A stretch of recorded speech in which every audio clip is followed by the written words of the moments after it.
ഇടഞ്ഞോടി പുഴയിൽ ചാടിയ ആനയെ മയക്കുവെടി വെച്ചു കൊന്നു. പിന്നീട് ആ നാട്ടിൽ അനുഭവിച്ച ദുരിതങ്ങൾ ആനയുടെ ശാപം മൂലമാണെന്ന് പറയപ്പെടുന്നു. ഏകദേശം 30 വർഷങ്ങൾക്ക് മുൻപ് 1992 നടന്ന ഒരു സംഭവം. മലപ്പുറം ജില്ലയിലെ തിരൂർ പുതിയങ്ങാടി നേർച്ചയ്ക്കിടയിലാണ് തളി ദേവസ്വം നീലകണ്ഠൻ എന്ന ആന ഇടയുന്നത്. നേർച്ചയ്ക്കിടയിൽ ആനയ്ക്ക് നേരെ 2 കുട്ടികൾ കല്ലെടുത്തെറിഞ്ഞതിനെ തുടർന്ന് നീലകണ്ഠൻ ഇടഞ്ഞോടി. ഓടുന്നതിനിടയിൽ നേർച്ചയ്ക്ക് വന്ന ഒരാളെ കുത്തിക്കൊലപ്പെടുത്തുകയും ചെയ്തു. ചുറ്റും കൂടിയിരുന്ന ആളുകൾ കല്ലെടുത്തെറിഞ്ഞും വടിയെടുത്തോടിച്ചും ആനയെ വീണ്ടും പ്രകോപിപ്പിക്കാൻ തുടങ്ങിയതോടെ പാപ്പാൻ ശാന്തരാകാൻ ജനങ്ങളോട് എത്ര തന്നെ ആവശ്യപ്പെട്ടിട്ടും ആരും തന്നെ ചെവി കൊണ്ടില്ല.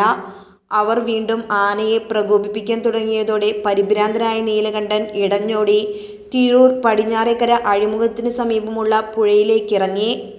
ഏറെ നേരമായിട്ടും പുഴയിൽ നിന്ന് ആനയെ തളയ്ക്കാൻ സാധിക്കാതെ വന്നപ്പോൾ മയക്കുവെടി വയ്ക്കാൻ ഉത്തരവിട്ടു.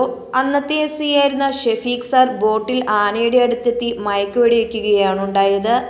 വെടിയേറ്റ നീലകണ്ഠൻ പുഴയിൽ വെച്ച് തന്നെ ചരിയുകയും ചെയ്തു. പിന്നീട് ആ നാട്ടിൽ നടന്ന ദുരിതങ്ങൾ ആനയുടെ ശാപമാകാമെന്നാണ് അന്നുള്ളവർ വിശ്വസിച്ചിരുന്നത്. വെടിവെക്കാൻ വന്ന പോലീസ് ഉദ്യോഗസ്ഥനുൾപ്പെടെ പലർക്കും ഇതിനുശേഷം ദുരിതങ്ങൾ വന്നു ചേർന്നു. മയക്കുവെടി വെച്ച പോലീസ് ഉദ്യോഗസ്ഥൻ ആക്സിഡന്റ് വന്ന് കിടപ്പായി. ഓർമ്മ നഷ്ടപ്പെട്ടതുമെല്ലാം നീലകണ്ഠന്റെ ശാപമാണെന്ന് ഇന്നും വിശ്വസിക്കുന്നവരുണ്ട്.